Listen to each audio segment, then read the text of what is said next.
Et bonjour à tous, on est de retour pour une critique Père et Fils, je suis le père. Je suis le fils. Et aujourd'hui on se retrouve pour le film coréen Sleep du réalisateur... Oh, elle est mignonne. Du réalisateur Jason Yu, dont je vais faire tout de suite le pitch. Une femme enceinte s'inquiète des habitudes de sommeil de son mari. Ce qui commence comme une discussion légère sur le sommeil se transforme rapidement en un comportement grotesque inattendu. Je dirais plus qu'elle se transforme. Pas qu'elle se transforme. Oui, t'as raison déjà. Et puis, ce que le pitch là ne dit pas, c'est que grosso modo, donc c'est un couple dont le mari a fait du somnambulisme. Il se réveille. Du somnambulisme. Il fait du somnambulisme. Non, il fait du somnambulisme. Ouais. Elle est enceinte. Et puis il commence à faire des choses de plus en plus étranges. Ouais. C'est ça ? On est d'accord ? Bon, je précise que c'est le film qui a gagné le Grand Prix à Gérardmer cette année. Donc on en a déjà parlé vite fait de ce Sleep dans le petit récap qu'on a fait sur Gérardmer. Mais maintenant il est sorti. Il est sorti le mercredi 21 février. On l'a vu ensemble. Et donc mon fils, qu'as-tu pensé de ce premier film du réalisateur Jason Yu, Sleep ? J'ai trouvé... C'est vraiment un super film. Ouais, non mais c'est... Pas déçu. Pas déçu. Parce que je suis revenu de Gérardmer, j'avais beaucoup aimé ce film, c'était mon coup de cœur. Donc souvent quand je te partage des coups de cœur, parfois tu peux être un peu déçu parce que l'attente est forte. Là non, c'était vraiment pas...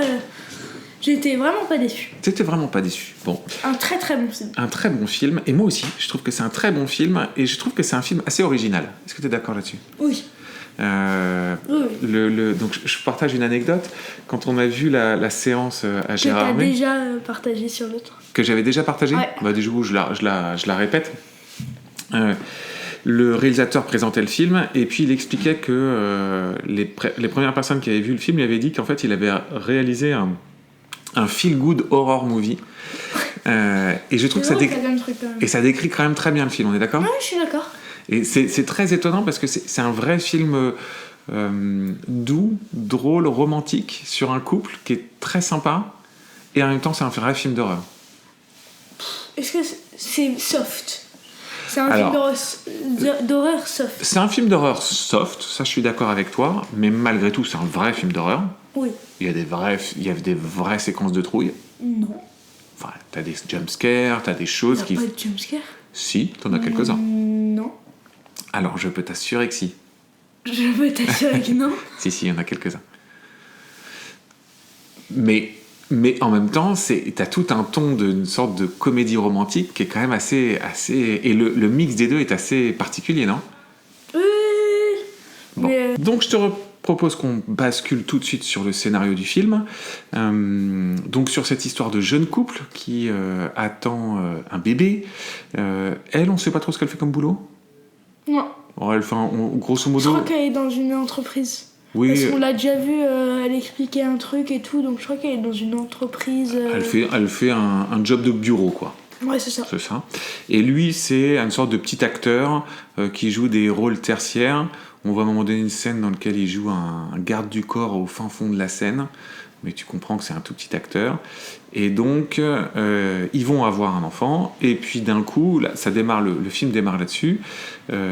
Il commence à se réveiller la nuit en faisant des choses étranges. Et ça commence par, il se gratte la joue en fait.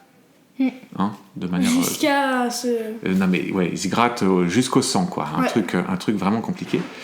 Et ce que je trouve donc là on spoile rien hein, parce que c'est vraiment le tout début du film. Et ce que je trouve intéressant, c'est que dès le début, il instille le réalisateur un doute sur d'où viennent toutes ces choses-là, parce que si tu te souviens bien, c'est parce que à la base elle lui dit il est en train de dormir et elle lui dit mais je crois que c'est genre pourquoi t'es toujours avec moi alors qu'il y a plein de belles filles sur le plateau de tournage, etc. Et puis lui il est en train de dormir comme ça et elle lui donne une petite claque sur la joue et c'est suite à cette petite claque qu'il va commencer à se gratter. Et ce truc là je trouve c'est vraiment une des forces de cette histoire, c'est réussir toujours à avoir le doute sur d'où vient le problème. Ouais. Tu l'as ressenti aussi, ça? Non. Mais je comprends ce que tu veux dire. Tu comprends ce que je veux dire? Oui, je comprends très bien ce que tu veux dire. Comment t'as ressenti, toi, cette histoire? Bah, moi, je la vois moins en mode histoire d'amour, même si je comprends. Mais moi, je suis plus petit, donc c'est... C'est normal. C'est normal. Moi, je l'ai plus vu en mode film un peu d'angoisse, très soft, mais très sympa, tu vois. Mais je suis assez d'accord avec le feel good horror movie. Parce qu'il y a des moments qui sont assez tendres, des moments assez drôles. Ouais. Est-ce que tu t'es ennuyé à un moment donné? Non. Ça passe assez bien, c'est un film en plus qui dure 1h30.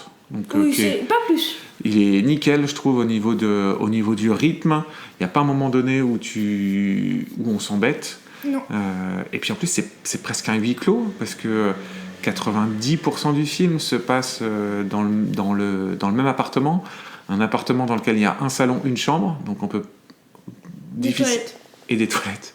On peut difficilement faire plus simple. C'est une cuisine ouverte d'ailleurs. C'est une cuisine ouverte, donc on peut considérer qu'elle est dans le salon.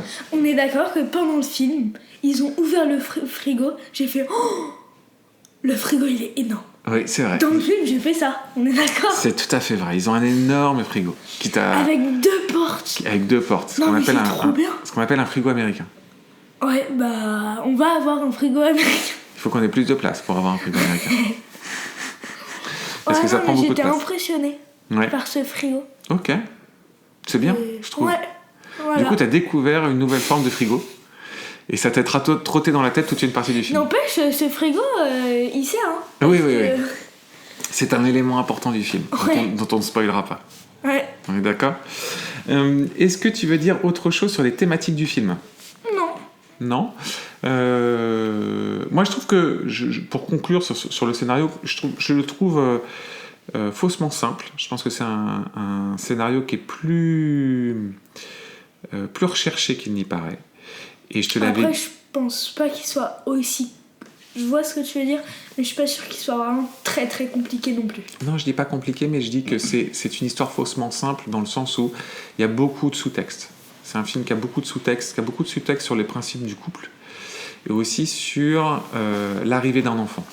Et comment l'arrivée d'un enfant peut bousculer un couple, bousculer la personne que tu es, et la dynamique à l'intérieur d'un couple, par rapport aux responsabilités que ça suppose. Et je trouve que ça, c'est très bien décrit et très bien incarné derrière cette problématique qui est finalement toute simple. C'est un mec qui fait du somnambulisme, et quelque part, c'est sa femme qui commence à se dire que ça va plus loin que du somnambulisme, et que son mari est en train de péter un câble et devenir potentiellement violent. Très bien. Je te propose qu'on bascule sur le casting. Alors pour le coup, c'est un casting très simple, et comme à chaque fois qu'on fait des castings, c'est simple. Le casting sur IMDb, c'est 4 acteurs, et c'est vrai que tu ne vois personne d'autre, on est d'accord? Pourquoi ces 4 acteurs? Le couple, la voisine et le médecin. Ah oui, il y a la voisine aussi. Oui, bah oui.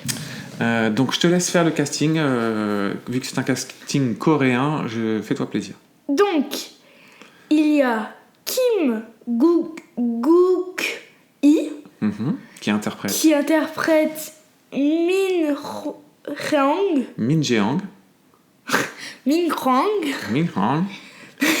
Ah non, mais alors pour le coup, j'ai essayé de faire le truc. Je sais pas si c'est réussi, mais... Il y a... Si on a des Coréens qui nous écoutent, faites-nous une petite critique de notre accent. 0 on 10, bro. On a Lee Soon-kyun dans le rôle de Yoon-soo, le père. Yoon-soo, enfin le père. Oui, c'est ça, le mari. Oui, le mari ou le père. Il y a Yoon Kyung-ho dans le rôle du docteur. Il y a Young Yoo-mi qui joue Sojin. Soyin. Sorin. Ah bon. Dans le film, c'était... Quand on les entend, en plus on l'a vu en VO, c'était Soyin. Ouais. Non. Et c'est quoi? Comment elle l'appelle à chaque fois chérie? Et chérie, c'est Oupa. Oupa. Elle dit tout le temps Oupa. Voilà. Donc on sait que maintenant Oupa, c'est chérie en coréen. Oupa. On dirait un nom d'un Pokémon. Oupa. C'est ça, exactement. Ou pas, je te choisis. Bon, la voisine et le docteur, c'est secondaire. On va vraiment s'attarder sur le couple, parce que tout tourne autour d'eux. Qu'est-ce que tu en as pensé de ces deux acteurs ? Très bon, très très bon. Ouais, j'ai beaucoup aimé la mère. En fait, les deux sont très bons. Ouais, les deux fonctionnent super bien ensemble. Ils ont une super énergie. Et le père, et celui qui joue le mari joue le père riche dans Parasite. Exactement. Et on a appris son décès d'ailleurs. Décès tragique a priori à l'âge de 48 ans. Il est mort à la fin de l'année dernière, en décembre. Et donc le film lui est dédié. Ouais. Donc je sais pas si c'est son dernier film, mais en tout cas, il n'en fera plus d'autres. C'est difficile, a priori. C'est compliqué. Mais je trouve que la dynamique entre les deux acteurs fonctionne super bien. Ouais, je suis d'accord. On imagine complètement le couple. On les voit amoureux, en fait, les deux. Oui, c'est vrai. Hein ? Oui. Et le basculement de chacun, on le comprend. Il n'y a pas de choses forcées, etc. C'est vrai. Hein ? C'est vrai. Bon, très bien. Je te propose qu'on passe à la réalisation de Jason Yu. Donc Jason Yu, c'est son premier film. C'est un jeune réal qui... il est acteur aussi. Bon, très bien. Mais en tout cas, en réalisation, c'est son premier film. Qu'est-ce que tu as pensé de la réalisation du film ? Une très très bonne réalisation. Qui met bien dans l'ambiance, avec un bon jeu de lumière. Franchement, très bien. Ouais, et très simple en même temps. Très simple, mais très efficace. Ouais. Je trouve qu'il joue bien avec l'espace. Il y a un côté, il arrive à bien utiliser son set, quoi. Tu vois, il a un appart et il utilise bien tout l'espace, tous les cadrages qu'il peut faire, etc.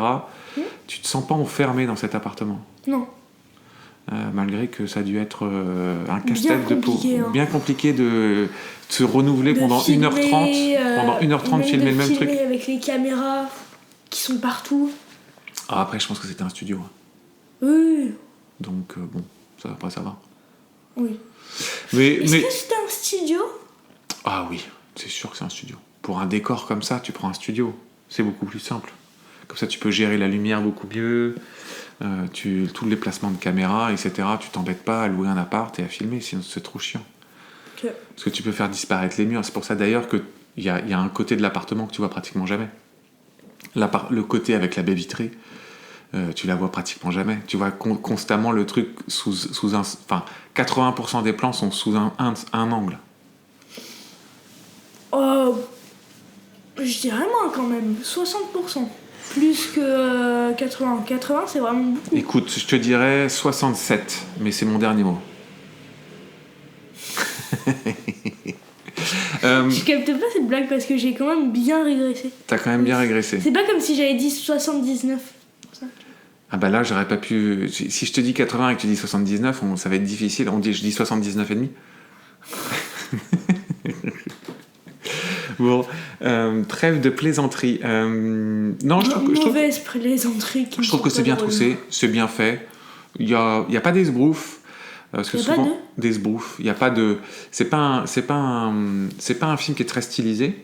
Parce que souvent, le cinéma coréen est très stylisé. C'est quand même un film qui est plus simple techniquement qu'un Parasite, qu'un Oldboy, etc. C'est beaucoup plus simple que ça. T'as pas vu Oldboy, donc... On a vu, mais par contre, on a vu la bande-annonce avant le film. Oui. Parce qu'il le restaure en 4K. Ouais, mais il va falloir un peu de temps que tu le vois. Est-ce qu'on a quelque chose à dire d'autre sur Sleep ? Qu'est-ce qu'on a comme âge ? Alors, on Moi, précise. je mettrais 11 et plus. Le film est interdit au moins de 12 ans, je crois, au ciné. Bon, je pense que c'est cet âge-là, ouais, c'est ça. 11 ça dépend. Ouais, c'est un petit 12 ans. Oui, c'est un petit 12 ans. Alors, pour le coup, c'est vraiment un petit 12 ans. C'est vraiment ça fait partie de ce qu'on fait de plus soft dans les films d'horreur. Même s'il y a de la trouille. Mais moi, il y a de la tension. Non, mais il y a de la tension. Il y a de la tension, mais il n'y a pas de trouille. Il y a vraiment de la tension. Mais par contre, c'est pas du tout un film gore, c'est pas du tout un film sanglant, ni même un film, pervers dans ce qu'il raconte. C'est pas du tout ça. Donc même les personnes qui sont assez sensibles d'habitude aux films d'horreur celui-là, ils peuvent aller le voir, pour le coup, je pense. Ah oui. Ouais. Bah moi je pense qu'en termes de film d'horreur, c'est le plus simple que j'ai eu. Oui, c'est possible. Après, moi je veux qu'on précise que c'est un vrai film d'horreur. C'est pas un faux. Enfin... Il est soft, mais c'est un vrai film d'horreur. Mais c'est vraiment très soft. Hein. Oui, mais ça reste un vrai film d'horreur. Voilà. Moi, je dirais que c'est notre premier coup de cœur de l'année. Ouais. Hein, c'est un peu ça. Je sais plus ce qu'on a fait avant, mais depuis ce début d'année, j'ai pas d'autres souvenirs de trucs. C'est vraiment bien. Je pense que ça fera partie des bons films d'horreur qu'on aura vus cette année. Oui, je suis d'accord. Hein, bon, bah voilà. Je sais pas si on a grand chose d'autre à dire. Il faut aller le voir. C'est des films à soutenir quand ça sort. Après, Une note. Donc, non. Mon fils, est-ce qu'on conseille le film Sleep ? Ah non, puisque tout ce que j'ai dit, c'est bien sûr pour dire que je ne le conseille pas. Hein. Non, mais la logique est incarnée chez moi. Oui, bah, bien sûr que je le conseille. Oui, moi aussi, je le conseille chaudement. C'est un très chouette film. C'est le bon film d'horreur de ce début d'année. Je suis d'accord. Et quelle note tu lui donnes ? Moi, je lui mets un 16,5. Un 16,5. Ça vaut pas un 17, ça vaut pas un 16. Eh ben écoute, un 16,5, bon, je te suis sur ton 16,5, je le trouve bien ton 16,5. Je dirais que ça vaut 7,5 sur 10. Alors tu vas me dire, ça fait 15 sur 20. Quand même, ouais. Ouais, mais sur 10, ça fait, je sais pas. Ça fait un 7,5 sur 10 et un 16,5 sur 20. Il n'y a pas de logique, mais on laisse comme ça quand même. C'est une perception trouble. Je te laisse dans ton délire, papa. Va dormir. Ça te... Très bien. Est-ce qu'on a un menu ? Non, je crois pas qu'on ait de menu. Toujours pas. On a toujours du mal à redémarrer. Moi, je vais aller voir... Ah, si. On connaît notre épisode spécial. On connaît notre épisode spécial, mais on va pas le dire. Oh. Non. Notre épisode 70, ça y est, on l'a revu, là. Alors, je l'ai revu et toi, tu l'as vu pour la première fois. Ouais. Et là, on a du lourd. Ouais. Enfin, on a toujours du lourd pour nos épisodes d'anniversaire, mais là, on a du lourd. Ouais. Bon. On va juste dire que ça pour l'instant. Je pense que le deuxième plus lourd, l'un des premiers plus lourds qu'on a eu, c'est Parasite. On a fait Parasite, on a fait Alien, on a fait The Thing, on a fait Mad Max Fury Road, on a fait Terminator 2. C'est vrai. En mode lourd, on a fait du lourd. C'est vrai. Non, je sais pas trop ce qu'il y a qui... bref, je radote à chaque épisode pour l'instant. Mais c'est vrai qu'en ce moment, on tourne à peine un épisode par semaine, c'est un peu compliqué. Ouais. Moi, j'ai hâte d'aller voir Dune 2. Moi, j'ai pas hâte. Mais ça, je sais pas pourquoi. Mais bon, écoute, c'est comme ça. On va le revoir. Je vais refaire mon avis. Et je suis sûre que je vais avoir le même avis. Ouais, bah je suis pas sûr du tout, moi. Mais parce qu'il faut qu'on le revoie. Ah, mais attends, en plus Dune 2, il sort la semaine prochaine, je te signale. Okay. Ah bah oui, le prochain, ça va probablement être Dune 2, en fait. Oui. Ouais. Donc en fait, on a un menu. Ouais. Bon. Mon fils, à bientôt. À bientôt.